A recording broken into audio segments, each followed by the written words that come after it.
What up, y'all? What's going on? What's popping, y'all? Aston Villa 2, Manchester United 1. And I have to say, congrats to Aston Villa, man. Congrats to Aston Villa. They are balling. They have been on such an impressive run that it is become a record for them. Aston Villa are on a, for the first time in the 100 years, in the 100-year history, they are on a 10-game winning streak for the first time in 111 years.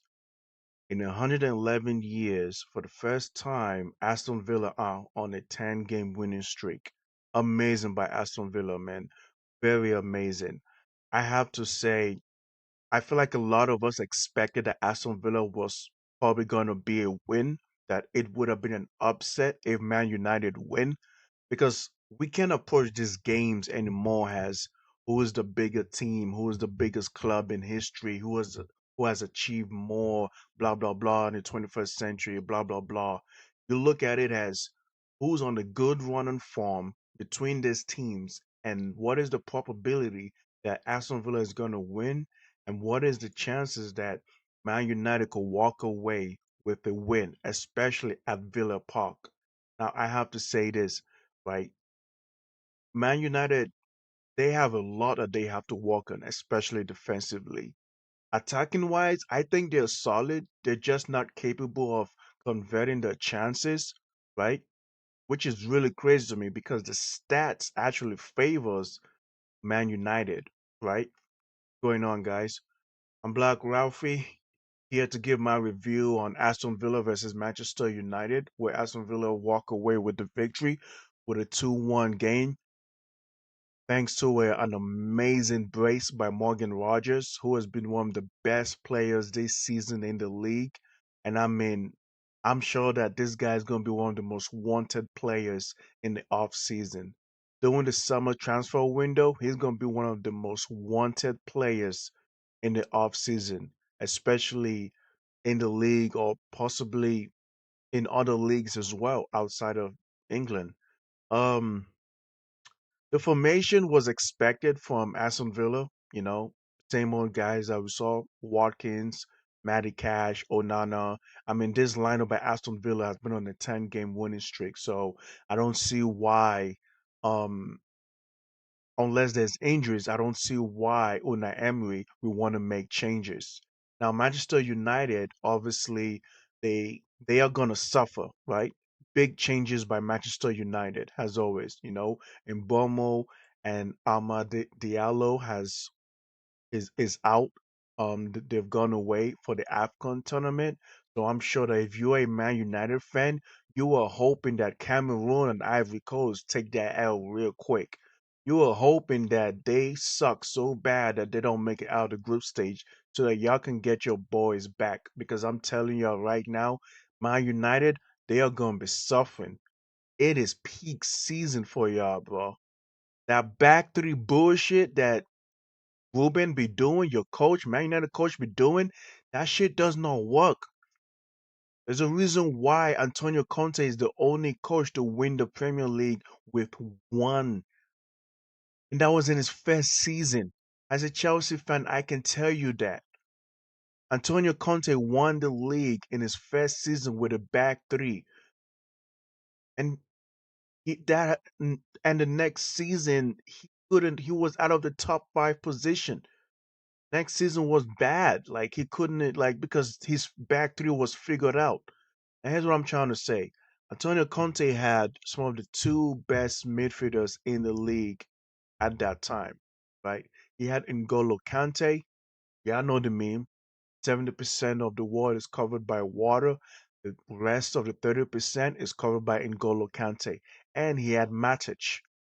He had midfielders that could hold the game down, that could help the defense, help the midfield, help the offense, that could do everything that is needed. Two-man midfield, and he was able to win the league because he had some of the most at that time world-class players with Kante and Matic. Man United don't have a Kante. They don't have a Matic. You have Bruno Fernandes and pairing up with Ugarte. Bruno Fernandes pairing up with Ugarte and Patrick Dogo and Diego Dalot, you're not gonna win nothing. Man United is not. I would be shocked if Man United walked away with a win. Now Cunha had a chance to score a brace himself, but I will get into that. I will get into the second goal. So make sure you guys keep tuning in, please. All right, keep tuning in, and let me break this game down for y'all. Right. Um, Game first half started out. I would say the first 15 minutes was a bit 50-50. Both teams was just trying to grow into the game. Aston Villa was trying to grow into the game. Man United was trying to grow into the game. But I will say, as the minutes kept on going by and as the game kept on going, Man United was actually looking a lot more dangerous than Villa. They were looking a lot more threatening. In the first half, Man United had 43 passes into the final third. Aston Villa had 6 passes into the final third. Man United had almost 20 touches in the opposition box, and Aston Villa had about 8 touches in the opposition box. So that tell you that offensively, attacking wise, Man United was up there. They were looking a lot more dangerous, looking a lot more threatening, looking to score the goals. But here's the thing: I feel like Aston Villa held it up. Lindelof, Konsa, Ian Matson was amazing. Emi Martinez was amazing. I have to give it up to Emi Martinez and Ian Matson for doing a great job. For Martinez making those amazing saves in the first half, keeping the game nil-nil. Ian Matson doing a good job clearing the ball away. Konsa and Lindelof doing the best they could. I think defensively, Matty Cash was the weak link for Aston Villa, and I will explain that because obviously he gave the goal away, right? I think it was the weak link. I mean, if you look at most of the apps where they do ratings, you'll notice that he probably has the lowest rating out of the whole Aston Villa team. And I will not be surprised if Matt Cash has the lowest rating because defensively in the first half, he wasn't that good. And then the next thing you know, I feel like McGinn was okay. He was kind of losing the ball here and there. For Man United, Ugarte was not good. Right? Ugarte would win the ball back and lose the ball in a span of seconds, and that's not helping at all. It's not helping Man United, right? And then later on into the game, I think Bruno Fernandes had a hamstring injury, but he kind of still played the whole first half. And I'm like, this guy has been very consistent. He's been very available for Manchester United. So the fact that I see him rubbing his hamstring, not being able to run around, just have to be in positions to pass the ball and shoot, shows just how damaging his hamstring was. But it didn't matter. All that attacking that Manchester United had, all that touches, all that final third passes they had, it didn't matter because at the 45th minute, Morgan Rogers had the ball. Ball almost went out of bounds too. The ball almost went out of bounds. He had the ball, controlled the ball, just a couple inches outside of the box, shot it with his right foot, and that was such an amazing goal. Beautiful goal by Morgan Rogers, bro. I've been saying he's been the best attacking player for Aston Villa this season, and I know no one can disagree with that because my man Ollie Watkins has not been good. He's not been playing good, and I'm gonna need, and I feel like if you're an Aston Villa fan, you're gonna want him to step up because thanks to Morgan Rogers with such an individual goal, that goal wasn't a build-up goal by Aston Villa. That was Rogers taking upon his own hands to score that beautiful goal, and it was 1-0 Aston Villa. 3 minutes later, right? Console gave the ball to Matty Cash. Matty Cash, instead of him to clear the ball out, got pressed by Patrick Dogu. Patrick Dogu stole the ball from him on some 6'9" shit. Give me that. Gave the ball to Cunha, and Cunha did what he had to do. Shot the ball right in. He was 1v1 with Emi Martinez because Matty Cash, instead of him clearing the ball out, thought that he could just control the ball and get past Patrick Dogo, but Patrick Dogo stole the ball from him, gave the ball to Cunha, and Cunha did what he had to do, slotted the ball in, and just 1-1 going into halftime. And I'm sure that if you are Matty Cash was looking so disappointed because this was a momentum that Aston Villa could have had, right? Second half came. Prior to the second half beginning, Bruno Fernandes was taken off, which is rightfully so for Lisandro Martinez. It's such a shame. Hopefully, the hamstring injury that Bruno Fernandes had is not that extreme. Look, I'm a Chelsea fan, but I don't wish injuries on players. Like we want the best of your 11 to go up against the best of 11 for Man United. And especially when they have three African players out of the lineup. The lid is injured. Harry Maguire is injured. Kobe Manu just had a slight injury, so it's why he couldn't play this game. And it's like it's not looking good for Man United because now your depth is gone. So hopefully the injury that Bruno had is not that fatal. It's something that he can brush back from. Hopefully it's just a slight sprain, a light sprain, something he can get back from. But it didn't matter.